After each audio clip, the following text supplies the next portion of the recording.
तो देखिए दोस्तों, समय बड़ा बलवान होता है। समय से बड़ा कोई नहीं, ना कोई नहीं तो कोई नहीं। समय एक ऐसी चीज है जो कभी आगे जाती है तो पीछे मुड़ के कभी वापस नहीं आती। एक बार आपकी गर्लफ्रेंड पीछे मुड़ के वापस आ सकती है, इवन पैसा भी पीछे मुड़ के वापस आ सकता है, बट समय एक ऐसी चीज है जो पीछे कभी मुड़ के नहीं आता, आपके लाख बुलाने पर भी। तो आज हम बात करेंगे अपने शो में। तो guys, welcome back to our show KBC, यानी कभी नहीं बनेगा करोड़पति। तो आज हम बात करेंगे कुछ ऐसी चीजों से रिलेटेड जो आप रिलेट कर पाए, यानी कि पढ़ाई। देखिए, पढ़ाई हमारे जीवन में बहुत जरूरी है। बच्चे को पढ़ना चाहिए और जवानी में तो और पढ़ना चाहिए, क्योंकि इससे हमारा भविष्य बहुत ही निखरता है। बट इस निखरते हुए भविष्य पर काली छाया पड़ जाती है। कुछ डिस्ट्रैक्शन होते हैं लोगों में, कुछ बहुत सी प्रॉब्लम होती है। किसी की फाइनेंशियल कंडीशन अच्छी नहीं होती, कोई खुद को ही बेसहारा बेमजबूर पाता है। लेकिन आपको कभी भी खुद को बेसहारा, मजबूर या फिर खुदगर्ज नहीं पाना है ना। आपको ये समझना है कि I am the number one, I am the best, I am good, I am all right, I am fine, सब कुछ समझना है। तो गाइस, पढ़ाई एक ऐसी चीज है, जब आप स्कूल में होते तो अच्छे खासे आप पढ़ाई करते हो, आपकी सिर्फ एक ही टेंशन रहती, स्कूल जाने और आने में सबसे ज्यादा। फिर उसके बाद जब आप कॉलेज लाइफ में जाते हो तो उसके बाद ये प्रॉब्लम रहती है कि जॉब करनी है, मुझे पैसे कमाने हैं, मुझे घर वालों को पैसे देने हैं, बट मुझे गवर्नमेंट जॉब की तैयारी भी करना। अब यहीं पे मेन खेल शुरू होता है बिजनेस का, यानी कि लाइब्रेरी का। अब ये लाइब्रेरी शब्द आपके लिए बहुत नया है, ज्यादा नया नहीं है। अगर आप बचपन में टीवी सीरियल या फिर फिल्मों में देखते थे कि लाइब्रेरी किसे कहते हैं, लाइब्रेरी उसे ही कहते हैं जहाँ पर बहुत ढेर सारी बुकें रखी होती हैं, मतलब घर नहीं ले जा सकते, वहाँ पर हम बैठ के पढ़ते हैं। जो हमारे जमाने की लाइब्रेरी है उसमें कुछ अलग है कि वहाँ पर आपको पर्सनल स्पेस दी जाती है, वहाँ पर आप बैठ के पढ़ते हैं, वहाँ पर आप अपने एग्जाम की तैयारी करते, एग्जाम को तोड़ते फोड़ते हैं और उसके बाद अपना बोरिया बिस्तर लेकर निकल जाते हैं उस लाइब्रेरी से बहुत दूर। बट ये जितना आसान मैंने रास्ता आपको बताया, इतना आसान बिल्कुल भी नहीं है, बिल्कुल भी नहीं है। बोलने में बहुत आसान है, लेकिन एज अ खुद स्टूडेंट उसको फील करना बहुत लंबा प्रोसेस है। तो आज के अपने गेस्ट से भी हम ऐसे ही कुछ क्वेश्चन पूछेंगे कि उनका मतलब कि ये सब चीजें पर क्या ख्याल है लाइब्रेरी पर। तो please welcome to guys our new guest. आ जाइए। जी शुक्रिया।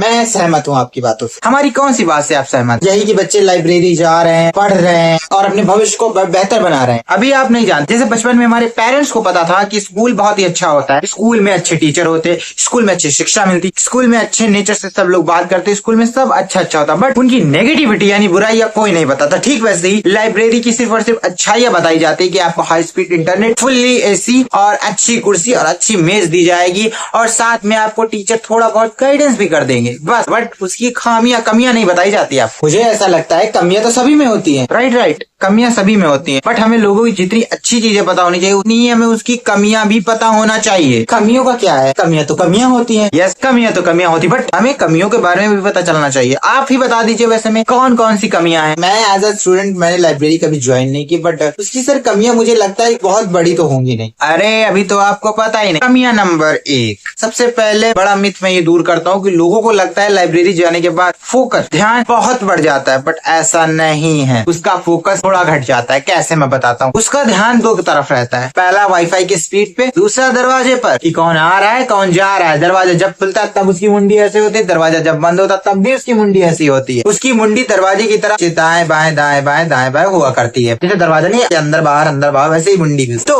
उसकी मुंडी पे रोक लगाने के लिए आप उसे चुपचाप से घर में बैठाइए, क्योंकि लाइब्रेरी में भी फोकस बढ़ाना पड़ेगा। नेचुरल है कि अगर कोई आता है कोई जाता है, खुद में होड़ होती है कि कौन आया है कौन गया है। मैं समझता हूँ आपकी बात, लेकिन ऐसे फोकस का करना ही क्या है, बहुत कुछ करना है। खैर, हमने फोकस बहुत खेल लिया, तो बात हम करते हैं सिंपल से अपने प्रश्न की। ठीक है, प्रश्न पूछेंगे और आप जीतेंगे पूरे के पूरे 1 लाख की धनराशि। 1 लाख? मैं रेडी हूँ सर। ओके, तो प्रश्न हमारा सिर्फ इतना सा है कि क्या लाइब्रेरी जाने से कुछ भी आदमी को प्रॉफिट निकलता है? ऑप्शन सुन लीजिए, बहुत जरूरी है। ऑप्शन ए, लाइब्रेरी जाना अच्छी बात। ऑप्शन बी, लाइब्रेरी जाना बिल्कुल भी अच्छी बात नहीं। और सी, लाइब्रेरी जाने से कुछ फायदे होते हैं। और ऑप्शन डी, लाइब्रेरी जाने से कोई फायदा नहीं होता। सर, मैं इसके लिए लाइफ लाइन का यूज करना चाहता हूँ। आपकी लाइफ में वैसे भी कोई लाइन नहीं देने वाली, लेकिन फिर भी हम आपको लाइफ लाइन देंगे। तो बताइए किस लाइफ लाइन का आप यूज करना चाहते हैं? अपने चाचा के, ताऊ के, बुआ के, फूफा के, लड़की की, बहन की, बेटे का, भाई का, लड़के को फोन करना चाहता हूँ बस। और कोई दूर का रिश्तेदार है क्या? क्योंकि हमारे फोन का नेटवर्क ना पूरे ऑल इंडिया नेटवर्क को पकड़ता है। किसी और को भी लगा लीजिए फोन। अंडमान निकोबार में कोई आपका रिश्तेदार, उसे भी फोन कर लीजिए। कहाँ से रिश्तेदारी आप पैदा करते इतनी लंबी? सर, अब हो जाती है सब। इसे रोकना होगा। शो को मतलब इतने लंबी जो रिश्तेदारी आपकी फैल रही है, इसे रोकना होगा। खैर, नंबर बताइए। वो तो याद नहीं है। अच्छा, व्हाट्सएप नंबर बताइए। सर वहाँ नेट नहीं चलता। ईमेल एड्रेस बताइए। सर वो भी नहीं पता। कांटेक्ट कैसे करें? एक काम करते हैं, आप सोच के बताइए। इस लाइफ लाइन का कोई यूज नहीं, आपका कोई मतलब नहीं लाइफ। सर मेरे पास ना एक चीज है, मेरे जो दूर के रिश्तेदार हैं वो मेरे पास आए हैं इस शो में ही है, तो आज मैं उन्हीं से पूछ लूँ इसका आंसर। किसी से भी पूछिए, आंसर आप सही बताइए। और लॉक में लगाने में ज्यादा देरी नहीं लेता, और मैं तुरंत लॉक लगा दूंगा, और उसके बाद जीतना न जीतना वो आपकी जिम्मेदारी रहेगी। तो पूछ लीजिए। सर मैं वहाँ जाऊँ? प्लीज गो, तब तक मैं थोड़ी बात कर लेता हूँ। अच्छा।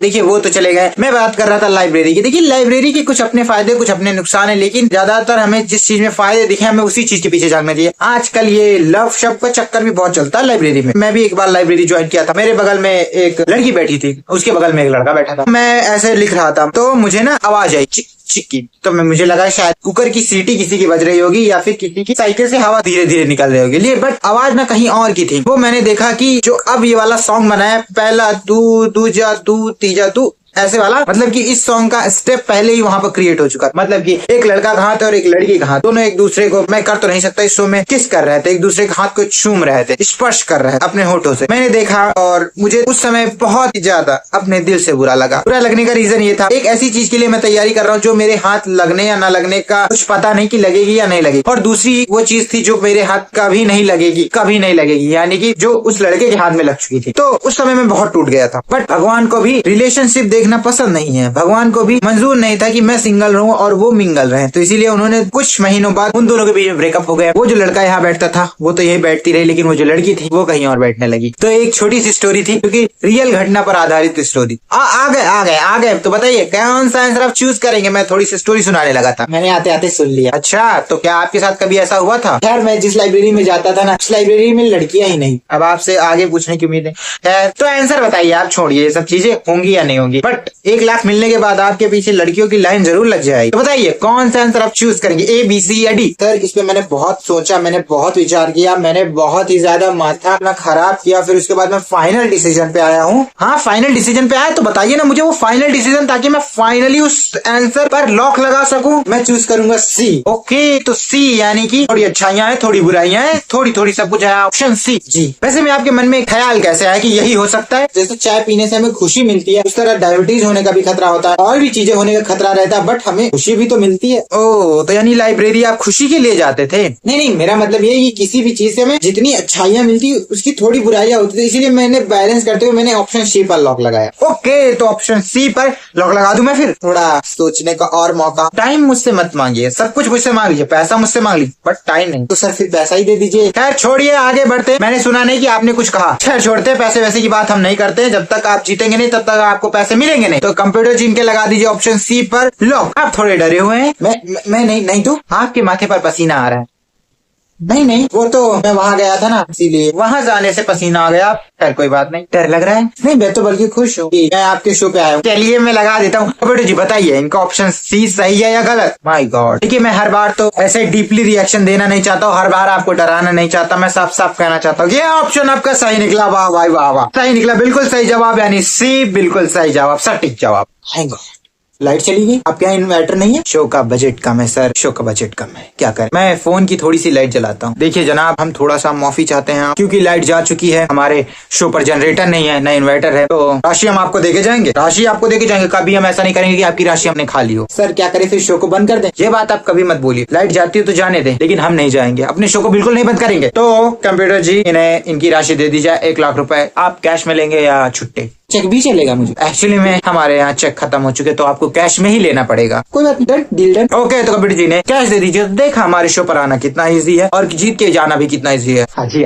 पैर मत छुइए, पैर मत छुइए। अभी मैं इतना महान नहीं हूँ। नेक्स्ट टाइम देखते रहे हमारा शो, कभी नहीं बनेगा करोड़पति। सर टैक्स तो नहीं कटेंगे? हाँ, मैं तो आपको टैक्स की स्कीम बताना भूल ही गया। 25% टैक्स, 16% GST, 15% CCST और 10% हमारे शो पर खड़े रहने का, एसी चलाने का, एसी की हवा खाने का, और इतनी देर से जो लाइट जल रही थी उसका भी। टूल मिलाकर आपको इन हैंड मिलेंगे 35,000। ये तो मुझे पता ही नहीं था। अब तो पता चल गया ना। मैं चलता हूँ, नमस्कार नमस्कार। अरे सर सुनिए तो मेरी बात। दोबारा नहीं आऊंगा मैं इस शो पे, मैं जा रहा हूँ। कैमरामैन लाइट बंद करो। सॉरी, लाइट तो पहले से ही बंद है यार। दरवाजा खोल दो ये वाला, मैं पीछे के रास्ते से निकलता हूँ। चलो बाय। अरे सर कहाँ गए? अरे सर मुझे भी ले चलिए।